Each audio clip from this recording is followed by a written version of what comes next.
ॐ स्थापकाय च धर्मस्य सर्वधर्मस्वरूपिणे अवतारवरिष्ठाय रामकृष्णाय ते नमः। तो स्वामी जी का पत्र, उसके बारे में हम चर्चा कर रहे थे। स्वामी जी कल हमको बता रहे थे कि किस तरह से ठाकुर के जीवन के बारे में कल हमने थोड़ी सी चर्चा की कि किस तरह से स्वामी जी चाहते थे कि ठाकुर का जीवन रचित हो। हम जितने भी महापुरुष अवतार इतिहास में आ गए हैं, उनका जीवन और ठाकुर का जीवन कंपेयर करें तो हमको लगता है, मुझे पर्सनली जिस तरह से मैं एनालाइज करता हूँ, कि भगवान बुद्ध का जीवन चरित्र जिस तरह से रचित हुआ है कि साधना और साधक जीवन के ऊपर में सबसे ज्यादा भार दिया गया है जीवन की रचना करने में, वैसा ही भगवान श्री रामकृष्ण देव का जीवन लीला प्रसंग में देखेंगे कि साधना, साधक और साध्य, ये इन तीन टॉपिक के ऊपर में ये जीवन रचित है। जबकि दूसरे अवतार का जीवन देखेंगे, जैसे कि भगवान राम, भगवान कृष्ण या तो फिर जीसस, तो फिर देखेंगे कि चमत्कार है या तो फिर सिविलाइजेशनल जो इश्यूज है, प्रॉब्लम्स है, उसके ऊपर में जो डिस्कशन है वो ज़्यादा है। नो डाउट, आप यदि भगवान राम या कृष्ण दोनों के जीवन में देखेंगे कि भगवत गीता जैसे अध्याय तो बहुत सारे हैं जिसमें कि साधकों के लिए बहुत ही इम्पोर्टेंट बातें की गई है, किंतु जिस तरह से अवतार का खुद का जीवन हमारे सामने रिप्रेजेंट किया गया है, वहाँ पे देखेंगे कि साधना जिसको कहते हैं उसके मतलब भगवान राम या भगवान कृष्ण ने जो साधना की ट्रेडिशनल रूप से, जो कि स्टार्टिंग में होती है जीवन के प्रारंभ में, उसके बारे में ज़्यादा विवरण नहीं दे करके उनको पूर्ण पुरुषोत्तम के रूप में ही सीधा प्रेजेंट किया गया है। नो डाउट उनका जीवन तपस्यामय धर्म के ऊपर में आधारित था। यहाँ पे जो मुझे लग रहा है कि यदि दो शब्द मुझे चाहिए, तो एक है धर्म, दूसरा है साधना। राम और कृष्ण, ये दोनों हमको धर्म बताते हैं, जबकि बुद्ध और भगवान रामकृष्ण ये हमको साधना बताते हैं। ये डिफरेंस लगता है वैसे बड़ा ही माइन्यूट, और वैसे नहीं भी हो सकता है। सभी लोगों का, जैसे मैंने कहा कि सभी का अपना अपना एक तरीका होता है कि आप किस तरह से किसी भी चीज़ को एनालाइज करते हैं।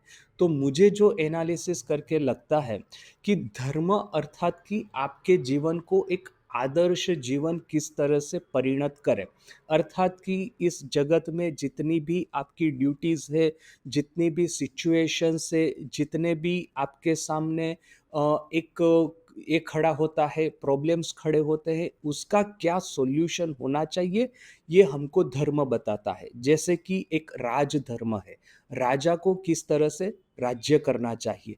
एक है सती धर्म, स्त्री को अपना जीवन गृहस्थाश्रम किस तरह से उसको रहना चाहिए।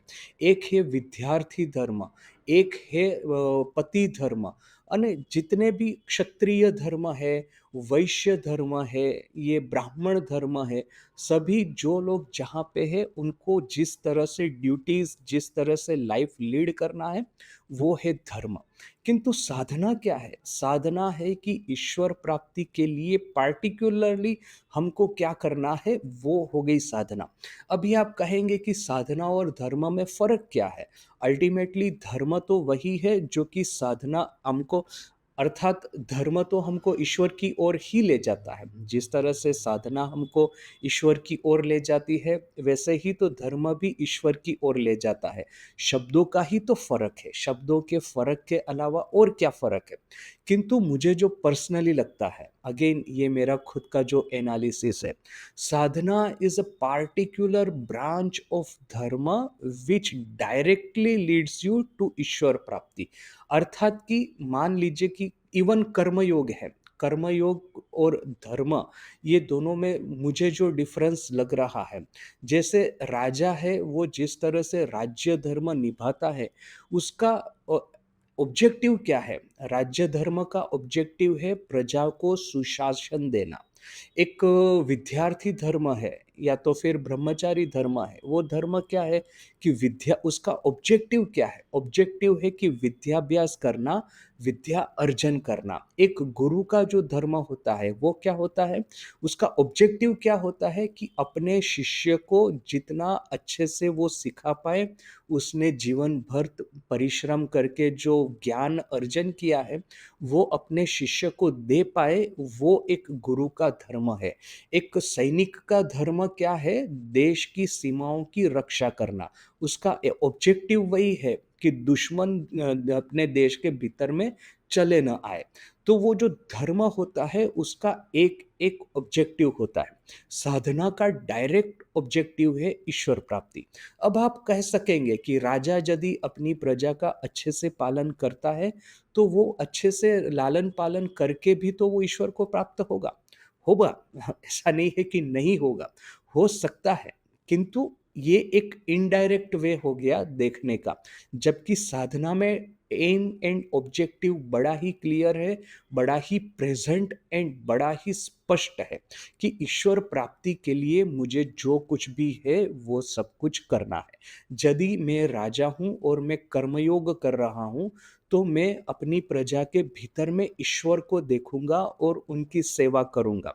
यदि गुरु कर्मयोग करता है तो गुरु अपने शिष्य के भीतर में भगवान शिव को देखेंगे, भगवान शिव को शिक्षा दे रहे हैं, केळवणी दे रहे हैं, इस तरह से वो अपने शिष्य को सिखाएंगे। धर्म और साधना, धर्म है कि मुझे अपना लाइफ संयमित करना है, अपना लाइफ नियमन, अपने जीवन का नियमन करना है। जबकि साधना है कि मुझे अपने सामने ईश्वर को देखना है। जो कुछ मैं करूं, जो जिसके साथ में मेरा इंटरेक्शन हो, इन सबके भीतर में मुझे ईश्वर को देख करके मुझे इनकी आराधना करनी है। शिव ज्ञाने जीव सेवा, यानी कि साधना के जितने भी रास्ते हैं, या तो फिर ये ज्ञान योग, या तो भक्ति योग, या तो राजयोग और इवेंचुअली कर्म योग, तो इन सब के भीतर में आपका डायरेक्टिव, आपका डायरेक्शन, आपका ऑब्जेक्टिव बड़ा ही क्लियर है, ईश्वर प्राप्ति। ईश्वर प्राप्ति के लिए जो करना है वो है साधना। जबकि धर्म अर्थात आप जिस जगह पे खड़े हैं, आपका जो ड्यूटी है संसार में, आपका जो स्थान है, उस स्थान की गरिमा बढ़ाने के लिए, उस स्थान को ठीक ठीक, वो जो आपको ड्यूटी दी गई है उसको ठीक ठीक निभाने के लिए जो आप करेंगे वो धर्म हो गया। इवेंचुअली देखिए कि सही सही धर्म का पालन करेंगे तो हम ईश्वर की ओर ही जाएंगे, इसमें कोई प्रश्न ही नहीं है। किंतु फिर भी बिकॉज कि हमको एनालिसिस करना थोड़ा सा अच्छा लगता है, इसलिए मैंने इस तरह से सोचा कि साधना और धर्म, इन दोनों में क्या डिफरेंस हो सकता है। अभी देखिए कि इस दृष्टिकोण से हम भगवान बुद्ध और श्री रामकृष्ण देव का जीवन देखें तो साधना पे इन्होंने सर्वोपरि भार दिया है। सर्वोपरि इसकी महत्व, इसकी महत्व का, इसका क्या महत्व है, इसकी क्या महत्ता है, इसका गुणगान इन्होंने किया है। जबकि भगवान राम, भगवान कृष्ण और जीसस, इन तीनों का जीवन देखें तो धर्म क्या होना चाहिए इसके ऊपर में इन्होंने कहा है। जैसे कि भगवान कृष्ण अर्जुन को कहते हैं, तुम युद्ध के मैदान में खड़े हो तो तुम्हारा धर्म यही है कि युद्ध करना, बाद में भले चाहे तुमको स्वर्ग प्राप्ति हो। जैसे कि आखिरी प्रकरण में हम देखते हैं कि पांचों पांडव और द्रौपदी स्वर्गारोहण करते हैं, तो स्वर्ग की प्राप्ति बाद में भले ही हो, अभी धर्म है युद्ध करना। तो जब हम जिस परिस्थिति में जहाँ पे होते हैं वहाँ पे अपना धर्म क्या है वो एक है। और अल्टीमेटली साधना अर्थात कि जीवन का अल्टीमेट एम, अल्टीमेट ऑब्जेक्टिव, वो जो ईश्वर प्राप्ति है उसको अपनी नज़र के सामने रखना। यानी कि साधना के ऊपर, साधनामय जीवन और धर्ममय जीवन। यदि और एक मैं इस मेरे इस एनालिसिस को थोड़ा सा आगे बढ़ाऊं तो एक अपने इतिहास में एक सुंदर एक उदाहरण यदि मुझे दिखता है, ये भगवान शंकराचार्य का मुंडन मिश्र के साथ में जो डिस्कशन हुआ था। तो मंडन मिश्र था, वो एक वैदिक परंपरा को लेकर के रह रहे थे। वैदिक परंपरा क्या है कि धर्म के आधार पे आपको अपना जीवन बिताना है, जबकि शंकराचार्य का था सब कुछ त्याग करके निर्विकल्प समाधि में आपको डूब जाए। ये तो एक वेदांतिक ट्रेडिशन और ये अपनी वैदिक ट्रेडिशन, इन दोनों के बीच में जो उस समय आर्ग्यूमेंट हुआ था, उन दोनों के बीच में जो वाद विवाद हुआ था, इस विवाद में हालांकि शंकराचार्य के डिसाइपल ने जो लिखा है उसके अनुसार शंकराचार्य को विजेता दिखाया है और बाद में मंडन मिश्र ने भी संन्यास धर्म अंगीकार किया था। किंतु this is a good example of what I am trying to illustrate here. जो मैं यहाँ पे दिखाना चाहता हूँ, इसका एक उदाहरण इस तरह से है कि शंकराचार्य का जीवन देखिए कि संपूर्ण साधनामय था, जबकि मंडन मिश्र का जो जीवन था वो धर्म के ऊपर में आधारित था। धर्म आपको बहुत सारी बातें बताता है, इसको आपको फॉलो करना है, जबकि साधना में एक क्लियर सिंपल डायरेक्टिव होता है जिसको कि आपको ईश्वर की ओर ले जाता है।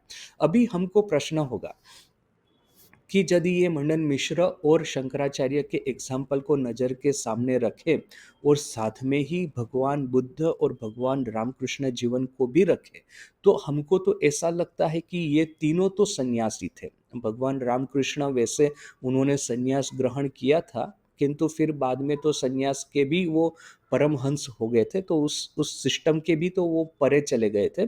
किंतु ट्रेडिशनली स्पीकिंग उन्होंने सन्यास तो ग्रहण किया ही था। तो तीनों तो सन्यासी, बुद्ध, शंकराचार्य और श्री रामकृष्ण, तो क्या साधन भजन करने के लिए या तो फिर प्रॉपर साधना करने के लिए क्या हमको सन्यास लेने की आवश्यकता है? क्योंकि आप भगवान राम, भगवान कृष्ण और जीसस तीनों को देखिए। हालांकि जीसस को आप ट्रेडिशनल रूप में गृहस्थ नहीं कह पाएंगे, किंतु फिर भी उन्होंने ऐसा तो नहीं कहा कि त्याग ही सब कुछ है। तो जिस तरह से राम और कृष्ण दोनों जिस तरह से गृहस्थाश्रम के भीतर में थे, राजा थे, राज्य धर्म का उन्होंने पालन किया था, तो हम ऐसा क्या कह सकते हैं कि साधना सिर्फ संन्यास त्यागी लोगों के लिए है और धर्म गृहस्थों के लिए है? मुझे लगता है कि इस तरह का डिवीजन करना उचित नहीं होगा, क्योंकि बुद्ध और ठाकुर के ही जीवन में देखिए कि कितने सारे गृहस्थ भक्त थे जिन्होंने साधना भी की थी। मास्टर महाशय है, गौरी माँ है, गोलाप माँ है, फिर ये योगेन माँ है, फिर ये नाग महाशय है, बलराम बसु है, तो फिर उनके गृहस्थ शिष्य भी इवन रामचंद्र दत्त है जिन्होंने साधना तो की है। तो ये साधना और धर्म, ये जो हम एक एनालिसिस करते हैं, इस एनालिसिस को हम गृहस्थाश्रम और संन्यासाश्रम के भीतर में डिवाइड नहीं करेंगे। आप गृहस्थ होकर के भी साधना तो कर ही सकते हैं, साधनामय जीवन को अपना भी सकते हैं। तो ये एक हो गया मेरा एक एनालिसिस। तो कल हमने देखा कि किस तरह से स्वामी जी ने ठाकुर के जीवन के बारे में मास्टर शरत महाराज को बताया था कि इस तरह से इस तरह से ठाकुर का जीवन रचित होना चाहिए। तो ठाकुर का जीवन रचित होगा साधना के माध्यम से, साधना को मूल बना करके, साधना के फाउंडेशन पे, नहीं कि धर्म के आधार पर। Dharma is a part within part of sadhana. अभी थोड़ा सा आगे पढ़ते हैं। किछु कलेक्शन नेबे ताते 2-1000 टाका होते पारबे, ता होले माँ ठाकुरानीर जमीर ऊपर दस्तूर मतो घर द्वार होए जाबे इति। अभी कुछ दिनों पहले हमने देखा था कि अच्छा स्वामी जी क्या कहते हैं, थोड़ा सा चंदा कलेक्ट करना, थोड़ा सा पैसा कलेक्ट करना, इससे क्या होगा कि माँ के लिए हम जो जमीन खरीदेंगे इसके ऊपर में मकान का निर्माण, भवन का निर्माण हो जाएगा। अभी मैंने कुछ दिनों पहले इस तरह से डिस्कस किया था कि ठाकुर और स्वामी जी दोनों को चंदे के पैसे वैसे अच्छे नहीं लगते थे। दोनों इस तरह से चाहते थे कि कोई धनी निष्ठावान कोई एक उनका भक्त हो जो कि पूरा खर्चा जो है वो दे। किंतु सही सही में देखें तो क्या होगा पता है कि पूरा खर्चा तो कोई एक धनी नहीं दे सकता। इवन ठाकुर के भी जो रसददार थे, पहले मथुर बाबू थे, उसके बाद में ये जो जदू मल्लिक था, इसके बाद में जिस तरह से ये बलराम बसु थे, तो कोई एक रसददार से भी काम नहीं होता, बहुत सारे रसददार चाहिए। तो हम इस तरह से कह सकते हैं कि कोई अपनी निष्ठा से, अपनी इच्छा से यदि पैसा देता है, तो उनको एक तरह का रसददार ही कहा जाएगा। उनको एक तरह का, इस तरह का भक्त कहा जाएगा कि अपनी निष्ठा से वो पैसा देता है। तो यहाँ पे स्वामी जी कहते हैं कि इस तरह से थोड़ा सा पैसा इस उत्सव में कलेक्ट करना, जिससे कि माँ के लिए जो मैंने जो स्वामी जी ने जो कहा था कि अप टू 5,000 रुपीज़, 5,000 रुपये तक मैं दे सकता हूँ। और जिस तरह से स्वामी जी का एक लॉन्ग टर्म प्लानिंग था कि जमीन सबसे बड़ी पहले ले लेनी है, उसके बाद उसके ऊपर में भवन निर्माण तो बाद में होता रहेगा, जिससे कि क्या होगा, पैसों का प्रॉपर यूटिलाइजेशन होगा। क्योंकि ये मिशन तो अपना सालों साल तक चलने वाला है। तो अपने लिए जितना जितना एक्सपांशन होता रहे फ्यूचर में, तो एक्सपांशन करने के लिए, नई नई प्रवृत्तियों को बढ़ाने के लिए अपने पास में जमीन भी उपलब्ध हो। स्वामी जी आगे लिखते हैं, चौरस बुद्धि चाहिए तबे काज होय। ये चौरस का लिटरल अर्थ है स्क्वायर, किंतु यहाँ पे हम करेंगे कि एक मैच्योर बुद्धि चाहिए, तब काम होगा। जे ग्रामे बा शहरे जाओ, जेखाने 10 जन लोग परमहंस देव के श्रद्धा भक्ति कोरे, शेखानी एकटा सभा स्थापन करबे। जिस गांव या शहर में जाओगे, जहाँ पे 10 जन लोग, इवन 10 लोग भी श्री रामकृष्ण देव को श्रद्धा भक्ति करते हुए मिलेंगे, वहाँ पे ही एक सभा का स्थापन कर देना, एक सभा की स्थापना कर देना। ये तो ग्रामे ग्रामे की भेरेंडा भाज लेना की। ये जो तुम लोग गांव गांव घूमे, तो भेरेंडा भाजा अर्थात कि ये जो कैस्टर ऑयल है, एरंडी का तेल, ये एरंडी का तेल बनाया ना कि, ऐसा स्वामी जी एक कटाक्ष करके कहते हैं। ये कल हमने डिस्कस किया था कि स्वामी जी जब तमस देखते हैं, कोई भी उत्तम गुरु जब तमस देखेगा, तब वाणी का एक ऐसा प्रहार करेगा कि ये तमो नाश हो जाएगा, तमस का विध्वंस हो जाएगा। तो इसीलिए स्वामी जी कभी कभी ये कटाक्षमय भाषा यूज करते हैं, ये प्रहार करके बात करते हैं। ये आगे तो बहुत कुछ आने वाला है, ये तो सिर्फ ट्रेलर है। इसके बाद का जो 2-3 पैसेज के बाद में जो स्वामी जी प्रहार करना प्रारंभ करते हैं, इससे हमको पता चलता है कि उत्तम गुरु के लक्षण क्या होने चाहिए। तो स्वामी जी कहते हैं कि गांव गांव घूम करके तुमने क्या एरंडी का तेल उकाला ना कि क्या, अर्थात कि मैंने कुछ नहीं किया तुम लोगों ने, ये इतने तुम गांव गांव घूमे। अ, स्वामी जी खुद को देखिए कि वो जिस तरह से पहली बार वो बराहनगर मठ छोड़ करके अल्मोड़ा हिमालय की ओर चले थे, तब उन्होंने, उनके साथ में ये थे अखंडानंद जी। ये सुंदर स्टोरी है कि स्वामी अखंडानंद जी उस समय पूरा हिमालय वगैरह घूम रहे। अखंडानंद जी थे सबसे पहले परिव्राजक अपने संघ के। जब ठाकुर की महासमाधि के बाद में वराहनगर मठ की स्थापना हुई, तो मठ में से सबसे पहले निकल गए थे अखंडानंद जी। हिमालय पूरा घूमे थे, यहाँ तक कि तिब्बत भी चले गए थे। और फिर वहाँ से उनका प्लान था ये सेंट्रल एशिया वगैरह जगह पे जाकर के वहाँ की मुलाकात करने का, वहाँ की यात्रा करने का। और सेंट्रल एशिया आज देखिए कि अपना जो एक समय था ना कि भारतीय संस्कृति पूरे विश्व में फैल रही थी, तो ये साउथ ईस्ट एशिया, ये यहाँ पे तिब्बत, चाइना, ये थाईलैंड, मलेशिया, फिर ये सेंट्रल एशिया, ताजिकिस्तान, तुर्कमेनिस्तान वगैरह वगैरह, कजाकिस्तान, ये जो इतने सारे यहाँ पे अफ़गानिस्तान, यहाँ पे ईरान, ये जो पूरा एशिया में चारों ओर भारतीय संस्कृति का विस्तृतीकरण हो रहा था। फिर पता नहीं हम लोग किस तरह के एक अंतर्मुख हो गए, या अंतर्मुख शब्द तो ठीक नहीं है। स्वामी जी ने आगे कहा था ना कि झूठ-मूठ का वैराग्य।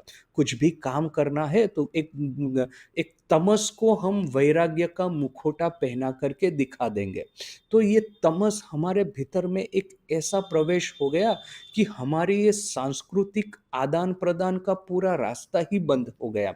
आज हमको आश्चर्य होता है यदि कोई कहेगा कि ये चलो ये इंडोनेशिया, मलेशिया, थाईलैंड, म्यांमार, यहाँ पे आपको चलो भारतीय संस्कृति के रूट्स दिख जाएँगे। भगवान राम के ये रामायण के दृश्य वगैरह आपको शायद दिख जाएँगे। किंतु ये सेंट्रल एशिया में भी क्या ऐसा था? तो था। ये जो बौद्ध भिक्षु थे, इन्होंने ये जो सिल्क रूट था, ये सिल्क रूट के माध्यम से पूरे सेंट्रल एशिया, वेस्ट एशिया और ईस्ट एशिया में बुद्धिज़्म का प्रचार किया था, और इससे पहले भी अपनी वैदिक संस्कृति का प्रचार हुआ था।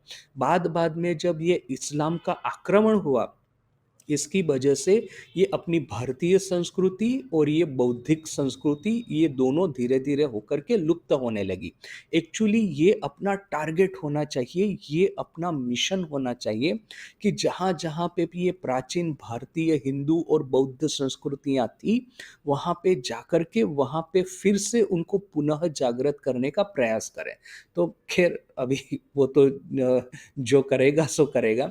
किंतु ये जो सेंट्रल एशिया, ये अखंडानंद जी का जिस तरह से प्लान था कि तिबेट पूरा हिमालय घूम लिए, तिबेट घूम लिए, फिर ये सेंट्रल एशिया जाने का प्लान था। तो उसमें क्या हुआ कि अभी क्या था कि ब्रिटिश गवर्नमेंट का राज था, तो ये ब्रिटिश ऑफिसर, ये ब्रिटिश रेसिडेंट, ये लोग, इनको क्या है कि इनको तो अपने एम्पायर का एक्सपांशन करना था। भारत का जितना कॉन्ट्रैक्शन हो रहा था, इतना ही ब्रिटेन का एक्सपांशन हो रहा था। हमने सांस्कृतिक वहाँ पे आदान-प्रदान किया था, ये तिबेट और सेंट्रल एशिया के साथ में ब्रिटिश गवर्नमेंट का था कि हम इनका शोषण करेंगे। तो शोषण करने के लिए, ब्रिटिश साम्राज्य का प्रसार करने के लिए उनको हमेशा एजेंट्स, ये स्पाई कहते हैं, ये सेबोट्यूर्स कहते हैं, अर्थात कि जो अपने दुश्मन के देश में जाकर के भीतर से सेबोटेज करें, जिससे कि भीतर से वे लोग कमज़ोर हो जाए और जब बाह्य आक्रमण हो तो ठीक से अपनी रक्षा ना कर पाए। तो ऐसे एजेंट उनको सब समय चाहिए थे। तो इस तरह से स्पाई कम एजेंट जो कि वहाँ की सब खबर इकट्ठे करें, और हो सके तो वहाँ पे जाकर के भीतर में आपस में इन लोगों का झगड़ा बना दें। तो उन्होंने देखा कि ये एक अखंडानंद जी है, ये एक साधु है, हिंदू सन्यासी, जो कि बड़े ही मुक्त रूप से पूरे तिबेट में ये घूम रहा है, तो इनको ही क्यों नहीं हम अपना एक एजेंट बना दें, अपना एक स्पाई बना दें। तो जब अखंडानंद जी तिबेट से वापस आए, और ये शिमला वहाँ कहाँ पे, कहीं पे मैं एग्जैक्टली भूल गया, वहाँ पे जब वापस आए तो वहाँ का जो ब्रिटिश रेसिडेंट था, उसने उनको कहा, अखंडानंद जी को, कि आप हमारे लिए एजेंट बन जाइए ब्रिटिश गवर्नमेंट के, हम आपकी जितनी भी जर्नी से स्पॉन्सर करेंगे, आप हमको वहाँ के भीतर की खबर दीजिएगा। तो नेचुरली अखंडानंद जी तो ये बात सुन कर के ही बड़े क्रोधित हो गए, और वो तो स्पष्ट बोलने की उनकी तो जो हैबिट थी, तो स्पष्ट इस ऑफिसर के मुंह पे कुछ न कुछ बोल दिया। तो ये लोग, ब्रिटिश लोग नाराज हो गए और अखंडानंद जी को जेल में डाल दिया। अभी अखंडानंद जी जेल में क्या करेंगे? वो तो साधु है, मुक्त होकर के वो तो एक वो पंखी की तरह वो गगन में भ्रमण करने वाले, उड़ने वाले मुक्त साधु, जेल में डाल दिया बेचारे को।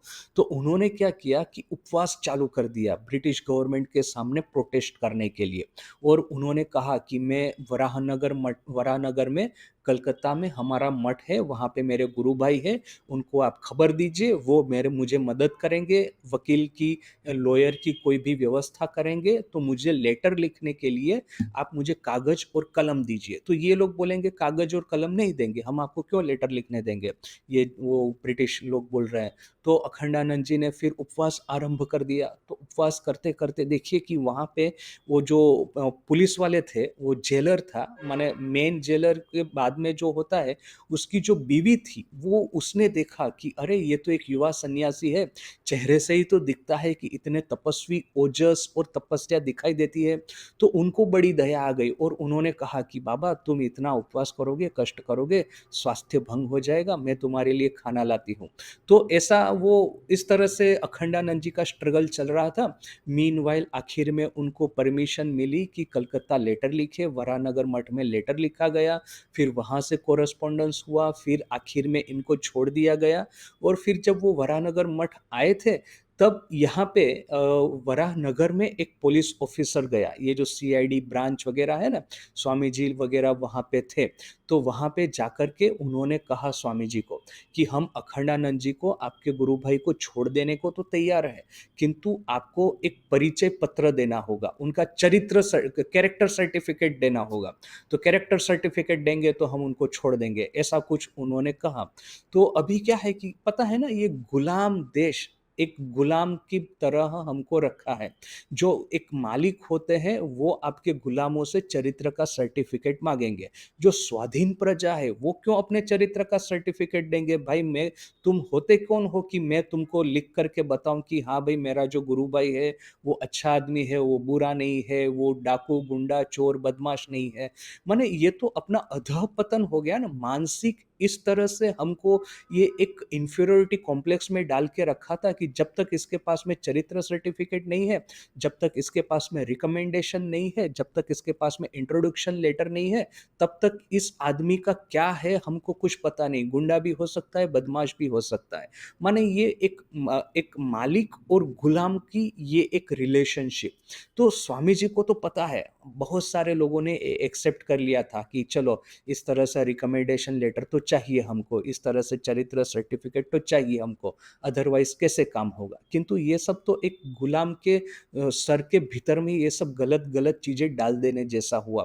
ब्रिटिश लोग अपने को आपस में थोड़ी ना कोई चरित्र सर्टिफिकेट देता है, एक ब्रिटिश सोल्जर का थोड़ी ना कहेगा कि ये जो दूसरा ब्रिटिश सोल्जर है इसका चरित्र अच्छा है, या तो रिकमेंडेशन लेटर वगैरह वगैरह। हाँ, आप किसी को भलामण कर सकते हैं, वो एक चीज हो गई कि किसी को जॉब चाहिए और मेरा पहचान वाला है, तो हम रेफर कर सकते हैं, तो वो तो रेफरल हो गया। रेफरल और ये कैरेक्टर सर्टिफिकेट में बहुत बड़ा डिफरेंस है। रेफरल एक स्वाधीन प्रजा होती है, वो आपस में एक दूसरे को रेफर करते हैं, किंतु एक गुलाम प्रजा होती है, वही उसी को चरित्र का सर्टिफिकेट चाहिए। तो स्वामी वो जो एक ब्रिटिश ऑफिसर आया वहाँ सीआईडी का कोई, और वराहनगर मठ में कि आपके गुरु भाई के बारे में आप कुछ अच्छा लिख दीजिए तो हम उसको छोड़ देंगे। तो फिर ये यहाँ पे स्वामी जी तो स्वामी जी का नेचर तो हमको पता है। तो स्वामी जी ने पहले तो ऐसा कहा कि अच्छा ठीक है, चलो मैं तुमको लिख देता हूँ। ऐसा बोल करके वो कागज़ और कलम निकाला और वहाँ पे टेबल के ऊपर में बैठे।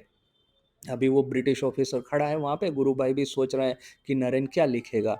तो नरेन ने पहले तो कागज़ और कलम लेकर के थोड़ा-सा वो सोचा, फिर वो भीतर से जो रुद्र रूप प्रकट हुआ, जो भगवान शिव का जो आविर्भाव हुआ, वो खड़े होकर के ब्रिटिश ऑफिसर को जो डाँटा है कि हाँ, तुमको ये चरित्र सर्टि एक एखुनी लिखे दीजिए, दाঁড়াও एखुनी लिखे दीजिए। মানে बेंगोली में वो स्वामी जी उसको डाँटे हैं, किंतु इस तरह से रुद्र स्वरूप लेकर के कि वो ऑफिसर वहां से सीधा भाग खड़ा हुआ और बिना चरित्र सर्टिफिकेट को ही आखिर में ये अखंडानंद जी को छोड़ दिया गया। तो ये देखिए कि स्वामी जी किस तरह से हमको सिखाते हैं, ये जो भीतर से स्वाधीनता है, इवन नाउ, इवन भारत के साथ में आज भी, हम भारतीयों के साथ में आज भी ये ब्रिटिश लोगों के जो संस्कार हमारे भीतर में जो डाल दिए हैं, इससे बाहर निकलना हमारे लिए कितना कभी कभी मुश्किल होता है। देखिए, कल ही एक अच्छा उदाहरण, यहाँ पे मैं ब्रह्मचारियों के क्लास लेता हूँ, तो मैं इस तरह की कोई बात कर रहा था, तो जो ब्रह्मचारी महाराज यहाँ पे ये अपना ये बुक स्टॉल देखते हैं, तो उन्होंने कहा कि महाराज ये जो ब्रिटिश लोगों से प्रभावित होकर के हम लोग जो रहते हैं ना, ये आज भी ऐसा हो रहा है। मैंने कहा बता, अच्छा कैसे? तो बोला कि अभी यहाँ पे वो क्रिकेट मैच थी, वो ब्रिटेन के साथ में, ये ब्रिटेन यूके के साथ में। तो कुछ कुछ ये ब्रिटिशर्स यहाँ पे आए थे बुक आश्रम की मुलाकात के लिए, और ये गोरे लोग, और ये बुक स्टॉल में गए और बुक स्टॉल में जाकर के किताब खोज रहे हैं, और वहाँ पे अपने देसी 2-3 लोग भी खड़े थे। तो अब ये ब्रिटिशर क्या करता है कि वो देखा स्वामी जी का राजयोग, तो इंग्लिश में, तो बड़ा ही उसको पसंद आया। बोला कि अच्छा, अच्छा, ये तो this is a very good book and very nice book, very nice writing about yoga and sadhana etcetera, etcetera. So वो काउंटर पे जाकर के बोलता है कि please give me this Rajyoga book. अभी वो अपना जो इंडियन खड़ा है पास में, वो छोटी-छोटी 2-3 किताबें लेके खड़ा है, वो सफलता ना वो steps to success and thoughts of power, ऐसी 2-3 छोटी-छोटी किताबें गुजराती में। उसने जब ये देखा कि ये ब्रिटिश है, वो उसको राजयोग बड़ी पसंद आ गई है, तो फिर वो जाकर के काउंटर पे बोलता है कि अच्छा, अच्छा, एक काम करो, ये छोटी-छोटी अभी रहने दो, मैं भी ये राजयोग ले लेता हूँ। तो मैंने जब सुना तो मुझे बड़ा हँसी आ गया। अभी वो अपना जो ये इंडियन था, उसने सब कुछ देख लिया पूरे बुक स्टॉल में, और 1-2 छोटी किताबें लेकर के वो परचेज़ करने को जाने वाला था। किंतु जैसे ही उसने ये देखा कि ब्रिटिशर को ये राजयोग बड़ी पसंद आ गई है, बड़ी किताब है, महँगी भी है, किंतु जब भी उसको पसंद आई है, तो उसको किताब तो अच्छी ही होगी। उसने अपने से लिखी हुई किताब रख दी बगल में, और ये राजयोग उसने भी खरीद कर ली। तो ये जो मेंटालिटी जो अपनी है, ये अभी भी उस तरह की है, भले ही चाहे हम इसको स्वीकार करें ना करें, ये कहीं न कहीं से ये आ ही जाता है।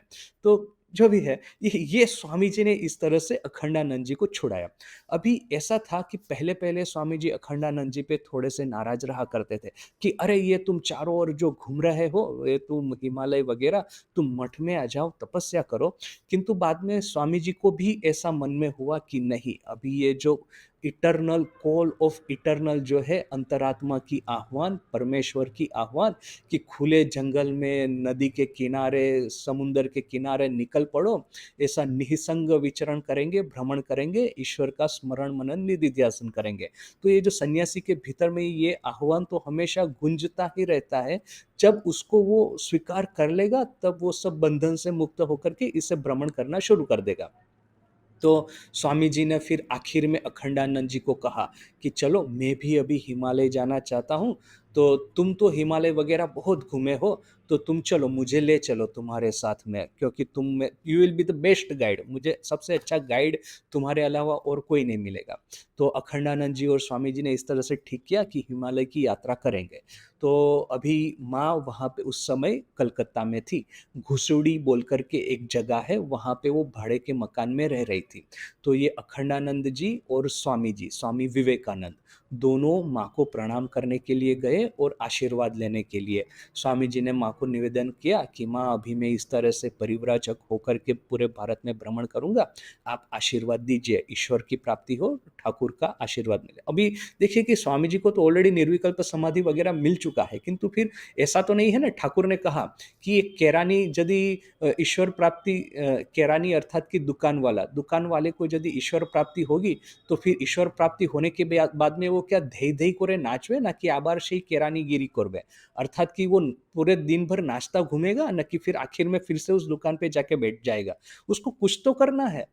तो वैसे ही सन्यासी को यदि ईश्वर प्राप्ति होगी, तो क्या पूरे दिन भर नाचता ही घूमेगा, नाचता कूदता ही घूमेगा ना, फिर से वो सन्यासीगिरी करना शुरू कर देगा। तो वो सन्यासीगिरी तो उसको करनी ही है। तो सन्यासी का काम ही है ट्रेडिशनली इस तरह से मठ में रहना या तो निसंग भ्रमण करना। तो स्वामी जी ने जाकर के माँ को कहा कि आशीर्वाद दीजिए कि ये मेरी यात्रा इस तरह से प्रव्रज्य सक्सेसफुल हो। तो माँ ने उस समय अखंडानंद जी को कहा था कि আমি আমার সবকিছু তোমাকে দিলাম, তুমি খুব যত্न করে নরেনের যত্न করবে। अर्थात कि मैंने अपना संपूर्ण धन, मेरी संपूर्ण जो मेरे पास में जो कुछ भी था, सब कुछ तुमको दे दिया है।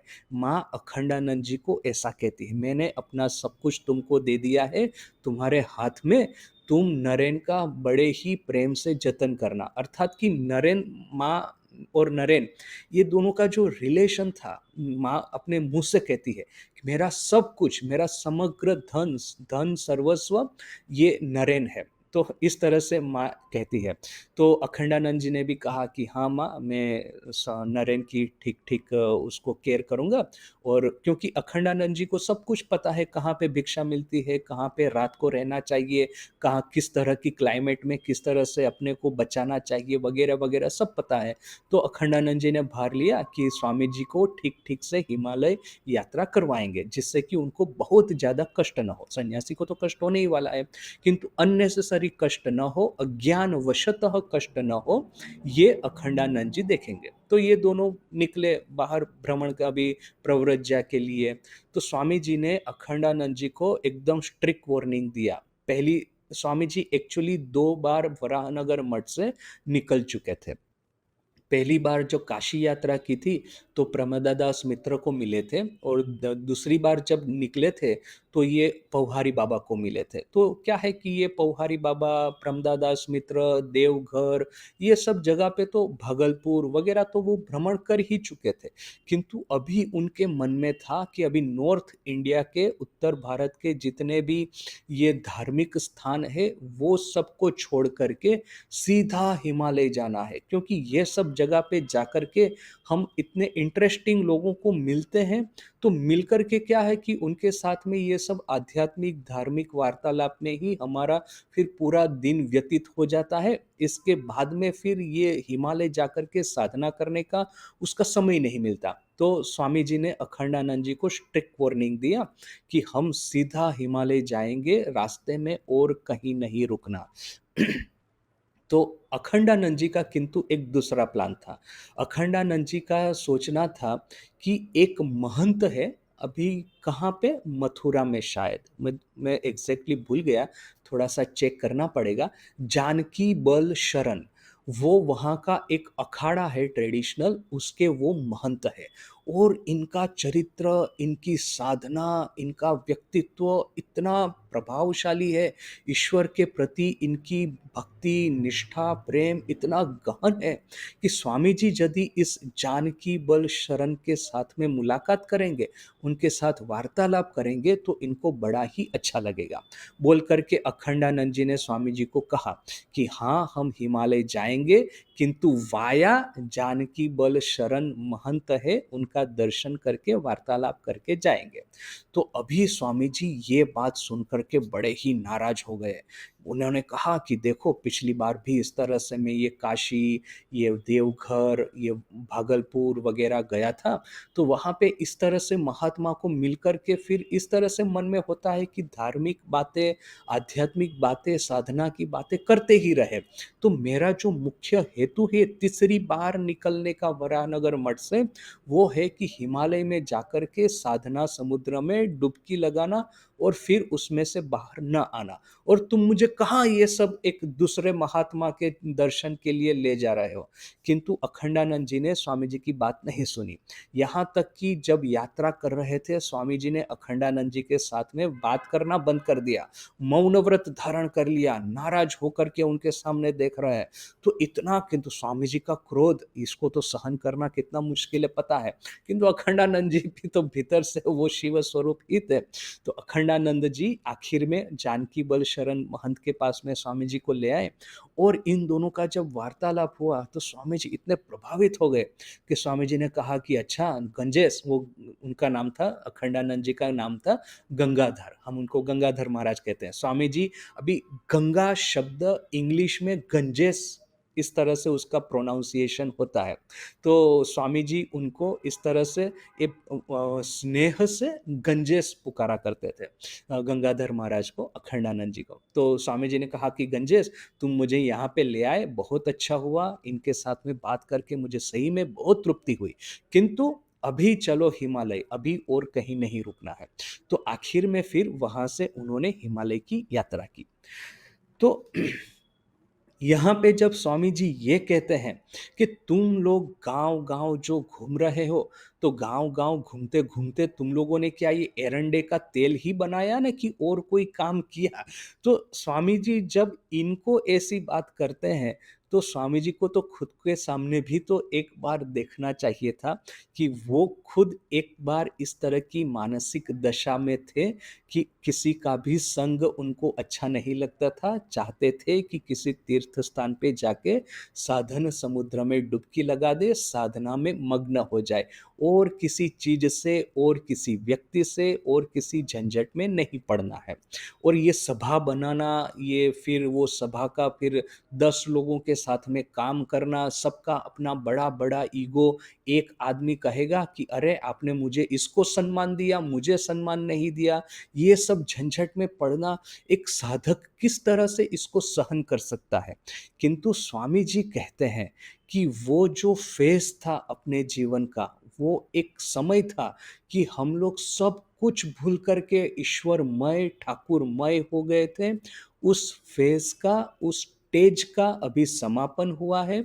अभी एक नया स्टेज हमारे जीवन में भारतवर्ष के इस इतिहास में एक नए चैप्टर का प्रारंभ हो रहा है, एक नया सूर्योदय हो रहा है कि ठाकुर का उपदेश, ठाकुर का जीवन, ठाकुर की वाणी गांव-गांव, शहर-शहर, आबाल-वृद्ध-वनिता अर्थात कि स्त्री, पुरुष, वृद्ध सबको, बच्चे सबको ये ठाकुर की वाणी हमको पहुँचानी है। तो इसीलिए स्वामी जी इस तरह से कह रहे हैं कि जहाँ-जहाँ पे जाओ, जिस गाँव, जिस शहर में जाओ, जहाँ पे 10 लोग भी आपको मिल जाएँगे, जो कि ठाकुर की वाणी सुन कर के ठाकुर के ऊपर में श्रद्धा जिनके हृदय में प्रकट प्रकट हो, उनको वहाँ पे ही मिला करके एक सभा की रचना कर दो। वरना तो फिर ये तुम लोग जो गाँव-गाँव घूम रहे हो, वो मिथ्या है, किसी काम का नहीं है। आगे स्वामी जी कहते हैं, हरिसभा प्रभृति गुलो के धीरे धीरे स्वाहा करते होवे। ये हरिसभा वगैरह बहुत सारी सभाएं इस तरह से जो चैतन्य देव के समय से चली आ रही थी। तो हरिसभा अर्थात कि इसी तरह से चैतन्य देव के जो भक्त थे, वो इस तरह से सभाएं बनाए थे वैष्णव लोगों की। तो ये जितनी भी सभा है, वहाँ जाकर के हमको उनके ठाकुर के बारे में बात करना है। एक्चुअली स्वामी जी जो शब्द यूज करते हैं, धीरे धीरे स्वाहा करते हुए, अर्थात कि धीरे धीरे इसका भक्षण कर देना होगा, स्वाहा कर देना होगा, अर्थात कि ये खा जाना होगा। लिटरल यदि मीनिंग है, ये खा जाने का अर्थ या तो स्वाहा कर देना का अर्थ ऐसा नहीं है कि उस सभा को तोड़ करके अपनी नई सभा का गठन करना है, किंतु ये एक नेचुरल इवोल्यूशन है। ठाकुर गए थे वहां पे, ये हरि सभा में उनको लेके गए थे, वहां पे देखिए चैतन्य देव का एक आसन है। अभी वहां पे तो और तो कोई बैठ नहीं सकता, चैतन्य देव के लिए जब ये कीर्तन भजन होता है तो वो भी उपस्थित है, ऐसा मान के उनके लिए एक आसन खाली छोड़ देते हैं। तो ठाकुर भावावेश में आ गए, जैसे ही भजन कीर्तन चल रहा है, और भाव में जाकर के चैतन्य देव के आसन पे विराजित हो गए। अभी वहां पे जो भक्त और कोई ऐसा करेगा, आप या मैं, तो हमारी तो ये लोग पिटाई ही कर देंगे। ये तो ऐसा हो गया ना कि जैसे कोई जाकर के ठाकुर के श्राइन में जाकर के ठाकुर की वेदी पे चढ़ने का प्रयास करे, हम तो कितने क्रोधित हो जाएंगे ऐसा कोई करेगा तो ऐसे ही चैतन्य देव के आसन पे यदि कोई और कोई जाकर के बैठ जाएगा, तो चैतन्य देव के भक्त तो बड़े ही नाराज हो जाएंगे। किंतु ठाकुर इस तरह से वो भाव समाधि में चले गए थे, और जो ईश्वरीय आवेश उन सब के ऊपर में इस तरह से हो गया था कि किसी ने विरोध नहीं किया था, और सभी ने स्वीकार कर लिया कि हाँ, ठाकुर ही चैतन्य देव के नए अवतार है। तो ये स्वाहा करने का ये अर्थ नहीं है कि पुरानी प्रथा को तोड़ करके नई, पुराने सभा को तोड़ करके नई सभा का गठन करना, किंतु ये एक नेचुरल इवोल्यूशन है भारत के धार्मिक समाज में, भारत के धार्मिक प्रवाह में, कि एक के बाद एक अवतार संत महापुरुष आते जाते हैं, और वो आगे आए हुए अवतार का, संत का कार्य आगे बढ़ाते हैं। उसको तोड़ के नया नहीं बनाते, उसी कार्य को आगे बढ़ाते हैं। इसलिए स्वामी जी अपने प्रवचन में कहते हैं कि जहाँ पे सीजर्स राज कर रहे थे कैपिटल में, वहाँ पे मकड़ी अपनी जाल गूंथ रही है, अपनी जाल बना रही है। किंतु यहाँ भारत में भगवान मनु फिर से आ जाएंगे, तो उनको वही भारतवर्ष फिर से दिखेगा। अभी ऐसा नहीं है कि कैपिटल हिल जहाँ पे ये सीजर्स रूल करते थे, वहाँ पे वो स्पाइडर सही सही अपनी जाले बना रहे हैं। अभी क्या है, टूरिज्म इतना बड़ा इंडस्ट्री है कि इटाली में जहाँ पे आप जाएंगे, सीजर्स का राज्य था, रोम जहाँ पे है, वहाँ रोम पे ये जितने भी हिस्टोरिकल मोन्यूमेंट है, बड़ी जतन करते हैं ये लोग, जिससे कि टूरिज्म बढ़े। और ऐसा भी नहीं है कि भारत में जो वैदिक समय के जिस तरह से सब कुछ था, ऐसा 100% आज भी है। ये दोनों स्टेटमेंट यदि ऊपर ऊपर से देखेंगे तो गलत दिखेंगे, किंतु थोड़ा सा डीप में जाएंगे तो पता चलेगा कितने सच है, कितने सत्य है। क्योंकि रोमन लोगों के समय पेगेनिज्म बोल करके धर्म था, जो कि क्रिश्चियनिटी के आने से उसका संपूर्ण विलय हो गया। वो संपूर्ण रूप से वो विक्षिप्त हो गया, संपूर्ण रूप से उसका विनाश हो गया। उसके बाद में क्रिश्चियनिटी ही रोम में और पूरे यूरोप में फैली। तो इस तरह से जो उनका बेसिक धर्म था वो पूरा चला जाकर के एक नए धर्म ने आकर के वहाँ पे स्थान ग्रहण कर लिया, यूरोप में, रोम में, इटली में। जबकि भारत में वही जो वैदिक सनातन संस्कृति है, वही संस्कृति आज भी हमारे सभी लोगों के जीवन में, सभी के अपने जितने भी संस्कार है, जन्म संस्कार, मृत्यु संस्कार, विवाह संस्कार, ये जितने भी संस्कार है, उस सभी संस्कारों के भीतर में यही भारतीय संस्कृति अभी भी जीवित है। भले ही चाहे हम लोग ये इसरो के साइंटिस्ट बन जाए, भले ही हम लोग चाहे गूगल के इंजीनियर बन जाए, किंतु इसरो के जो रॉकेट जब वो जाते हैं अवकाश में भेजते हैं, उससे पहले वहाँ के वैज्ञानिक जाकर के तिरुपति में श्रीफल ऑफर करते हैं, अर्पित करते हैं भगवान को। तो वो संस्कृति अभी भी हमारी बरकरार है। इस अर्थ में कि इसी अर्थ में ये सनातन परंपरा, ये हिंदू धर्म की, वहाँ पे एक नया अवतार ऐसा कभी नहीं कहता कि पुराने अवतार ने सब गलत कहा है, या तो उनकी बातों को सब भूल जाओ, उनकी जो सभाएं हैं उसको तोड़ दो। इसी के ऊपर में उन्हीं की बातों को आज के समय के अनुसार फिर से कही जाती है। इसीलिए स्वामी जी यहाँ पे कहते हैं कि हरि सभा वगैरह को धीरे धीरे स्वाहा करना होगा, धीरे धीरे अपने संघ के भीतर में उनको समाहित कर देना होगा। की बलबो तो देर, मैं तुम लोगों को क्या कहूं, आर एकटा भूत जति अमार मतो पे तुम, यदि मेरे जैसा और एक भूत मुझे मिलता तो कितना सब कुछ मैं कर पाता। स्वामी जी कितनी सुंदर बात करते हैं, यदि मेरे जैसा और एक भूत मिल जाता। ठाकुर काले शोभ जुटिए दे मैंने, ठाकुर समय के अनुसार, समय आएगा कि ठाकुर सब जुगाड़ कर देंगे। अर्थात कि ऐसा भी हो सकता है कि स्वामी जी के जैसा एक दूसरा भूत भी हो सकता है कि ठाकुर जुगाड़ कर दे, किसको पता। शक्ति थाकले ही विकास दिखाते होबे, यदि भीतर में शक्ति है तो शक्ति होने से ही विकास दिखाना पड़ेगा, वरना तो बाहर के आक्रमणकारी आएंगे, गुलाम बनाएंगे और पूरा सत्यानाश कर देंगे अपनी संस्कृति का, अपने चरित्र का। मुक्ति भक्तिर भार दूर करे दे, मुक्ति और भक्ति का भार अपने सर से हटा दो। यही एकमात्र रास्ता আছে दुनियाए, दुनिया में यही एकमात्र रास्ता है। परोपकाराय ही सताम जीवितम परार्थम प्राज्ञ उत्सुर्जेत, परोपकार के लिए ही साधु लोग जीते हैं, परोपकार के लिए ही अपना जीवन उत्सर्जित करते हैं। তোমার ভালো করলেই আমার ভালো হয়, दूसरा आर उपाय नहीं, एकेबारे नहीं। तुम्हारा भला करने से ही मेरा भला होगा, और कोई उपाय नहीं है, एके बारे नहीं है, बिल्कुल नहीं है। अभी ये स्टेटमेंट है, उसका अंडरस्टैंडिंग, उसके बारे में लंबी चर्चा होगी जो कि हम कल करेंगे। आज यहीं तक।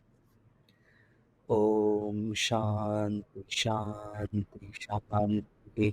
हरि ओम तत्सत। श्री राम कृष्णार्पणमस्तु।